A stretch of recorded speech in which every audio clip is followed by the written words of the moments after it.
All right. Hello and welcome to the Old Sword Club's online lessons as we sort of, slowly face down the apocalypse from the comfort of our own homes.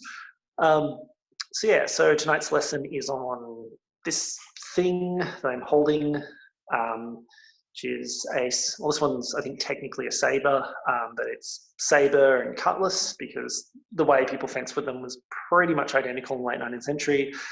And we're working specifically from manuals from late 19th century Britain, primarily Alfred Hutton, R.G.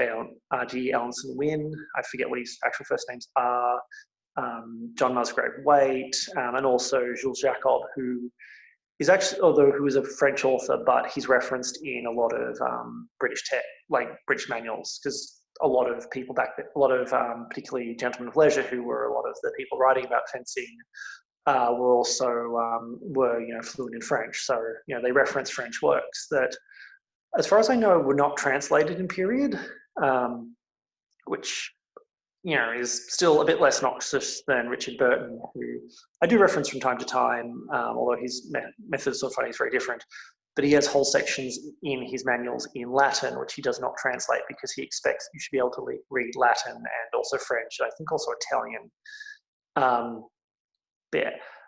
So I guess just to start off with, for those who don't know me, or if you're watching this via video later, my name's Tim. I am sort of the instructor, presenter, talk about swords, yell at people to do drills type person here at the Old Sword Club.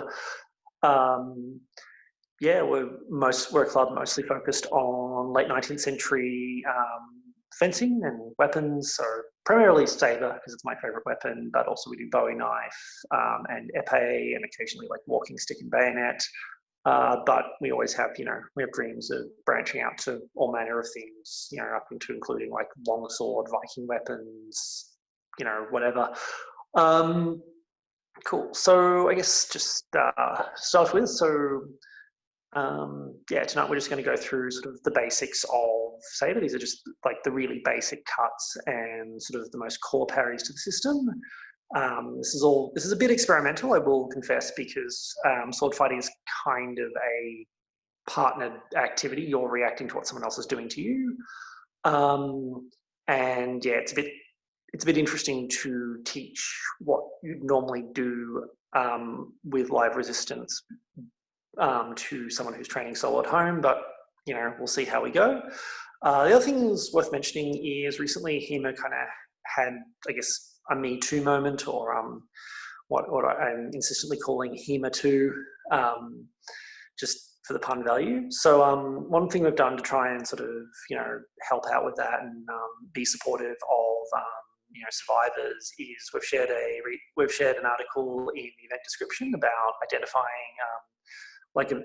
sort of grooming behaviours from abusers that was written by Kaja, who is from Valkyrie Western Martial Arts Assembly in Vancouver.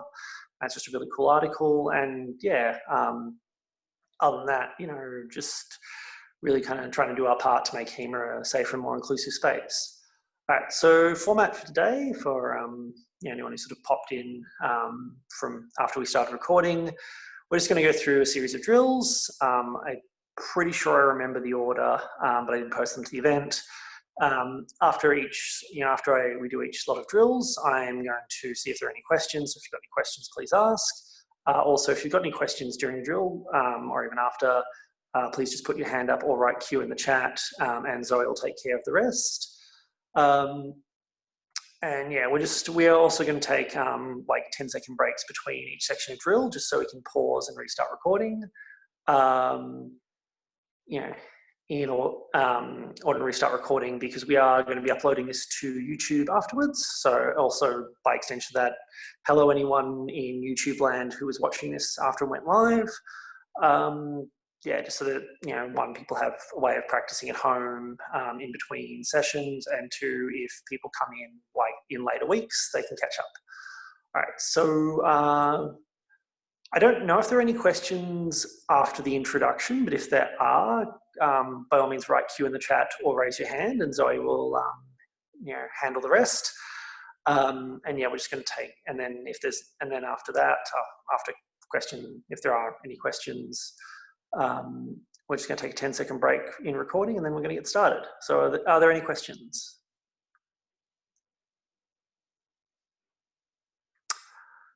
Doesn't look like it. Does not look like it. All right, well, let's just take a 10-second break to change over recordings, and yeah.